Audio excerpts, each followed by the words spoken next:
Hello बच्चों, कैसे हो आप लोग। आज जो है हम फिर से आप लोग के बीच प्रथम विश्व युद्ध का जो नेक्स्ट टॉपिक है उसको लेकर आए हैं। ठीक है, तो इसको आप ध्यान से सुनिएगा क्योंकि यह आपके एग्जाम के लिए काफ़ी महत्वपूर्ण है। इसमें जो है कुछ क्वेश्चन आप लोग को निश्चित रूप से पूछता है, जो है जैसे कि रॉलेट एक्ट किसे कहते हैं, क्या है और कैसे हुआ। ठीक है, जालियांवाला बाग हत्याकांड कैसे हुआ, क्यों हुआ, किसके द्वारा हुआ। ठीक है, तो ये सारा क्वेश्चन किसी भी तरीका से अगर आपको पूछेगा, अगर यह टॉपिक आप ढंग से पढ़े रहिएगा तो आपका एक भी क्वेश्चन छूटने वाला नहीं है। ठीक है, और अगर आप मेरे चैनल पे नए हैं तो सब्सक्राइब और लाइक जरूर करें, कमेंट करना ना भूलें। तो चलिए आते हैं, हम लोग पहला जो टॉपिक है उसको देखते हैं। प्रथम महायुद्ध ने भारत सहित पूरे एशिया और अफ्रीका में राष्ट्रवादी भावना को प्रबल बनाया। सबसे पहले एक क्वेश्चन जो है वह क्वेश्चन अक्सर पूछता है कि राष्ट्रवादी भावना है क्या। तो राष्ट्रवाद आधुनिक विश्व की राजनीतिक जागृति का प्रतिफल है। क्या है राष्ट्रवाद, ये तो आप लोग याद ही रखिएगा क्योंकि ये क्वेश्चन आपको अक्सर पूछता है और इसको थोड़ा सा मिला दीजिएगा तो और भी क्वेश्चन बन जाएगा। जैसे राष्ट्रवाद क्या है, तो राष्ट्रवाद आधुनिक विश्व की राजनीतिक जागृति का प्रतिफल है। ठीक है, तो आते हैं भावना को प्रबल बनाया।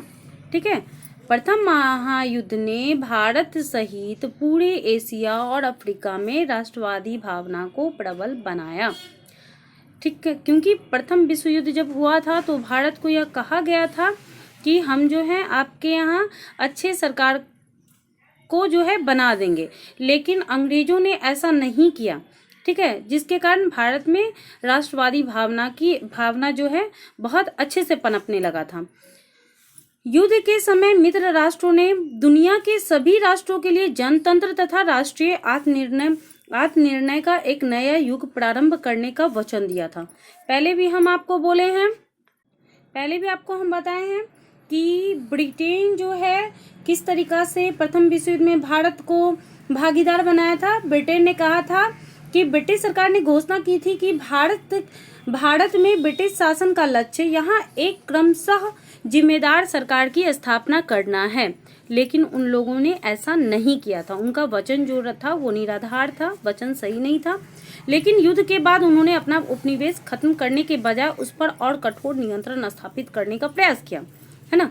लेकिन अंग्रेजों ने यहाँ अच्छे सरकार की स्थापना नहीं किया, बल्कि और भी अपना उपनिवेश जो था उसको और भी अच्छे ढंग से क्या कर रहा था, उस पर नियंत्रण कर रहा था। भारत में इसका उदाहरण है रॉलेट एक्ट का पारित होना, जिसमें किसी भारतीय को बिना अदालत में मुकदमा चलाए जेल में बंद किया जा सकता था। ठीक है, किसी भी व्यक्ति को जो है संदेह के आधार पे क्या किया जा सकता था, जेल में बंद किया जा सकता था। इसलिए इसको क्या, रॉलेट एक्ट को क्या कहा जाता है, काला कानून भी कहा जाता है। कहीं आपको क्वेश्चन ये भी पूछ सकता है कि काला कानून किसे कहते हैं। रॉलेट एक्ट को ही काला कानून कहा जाता है। यह कब पारित हुआ था, यह 1919 ईस्वी में पारित हुआ था।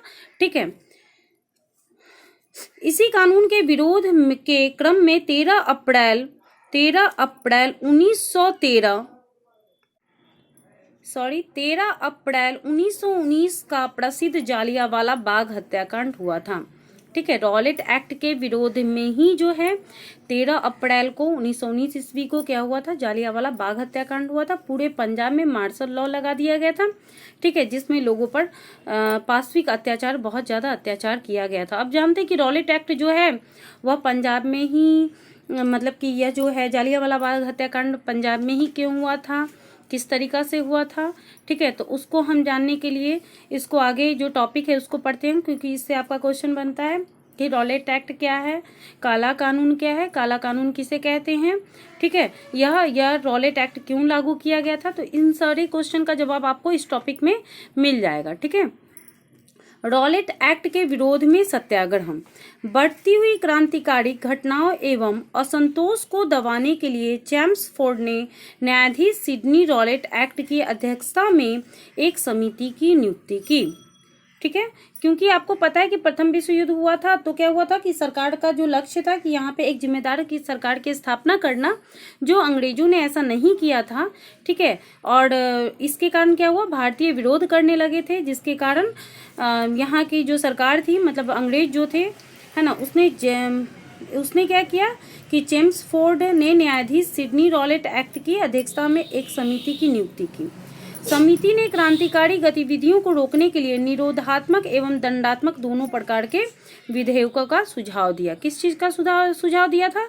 निरोधात्मक और दंडात्मक दोनों प्रकार का सुझाव दिया था, जिसमें क्या किया गया था कि किसी को भी संदेह के आधार पे क्या किया जाता था? जेल में डाल दिया जाता था। समिति की अनुशंसा पर क्रांतिकारी एवं अराजकता अधिनियम को 21 मार्च 1919 को केंद्रीय विधान परिषद में पारित किया गया। कब पारित किया गया? 21 मार्च 1919 को केंद्रीय विधान परिषद में पारित किया गया। ठीक है।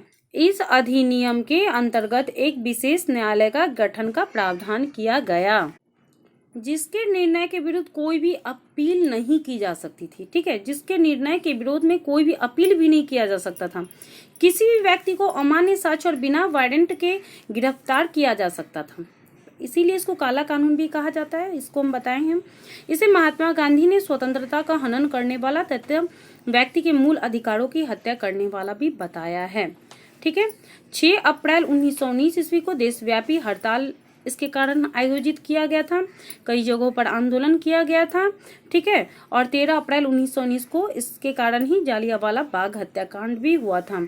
किसके कारण हुआ था? यही रॉलेट एक्ट के कारण। ठीक है। अब सबसे पहले क्वेश्चन आता है कि जालियांवाला बाग हत्याकांड पंजाब में ही क्यों हुआ था?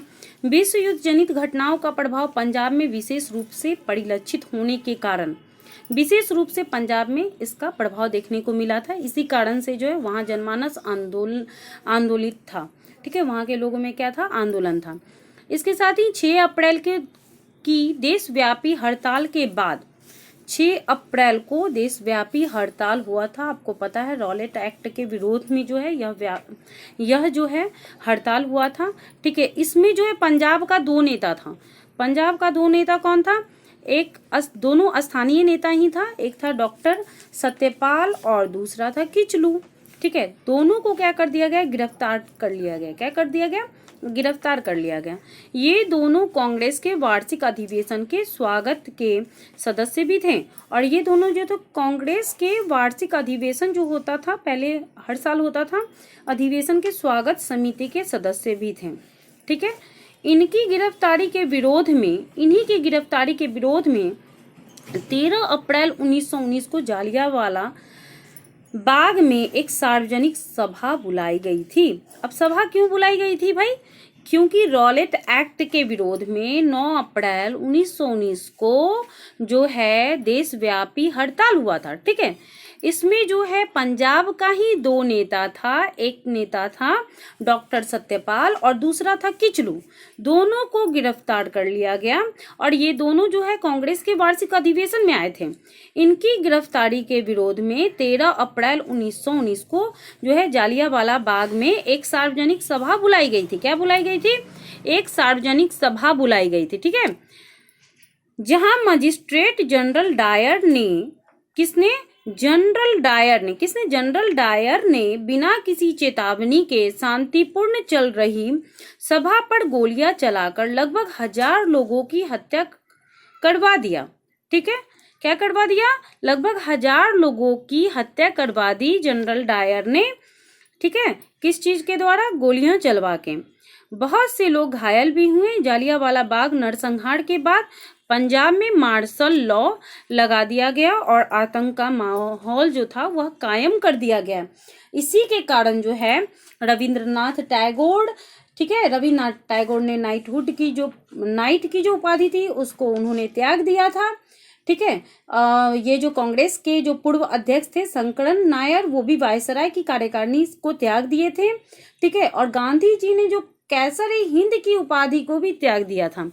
इस तरीका से हम बहुत सारा आपको टॉपिक और जो भी है उसको क्लियर कराते रहेंगे। अगर आप मेरे चैनल पे नए हैं तो सब्सक्राइब जरूर कर लीजिएगा। थैंक यू मेरे वीडियो को देखने के लिए।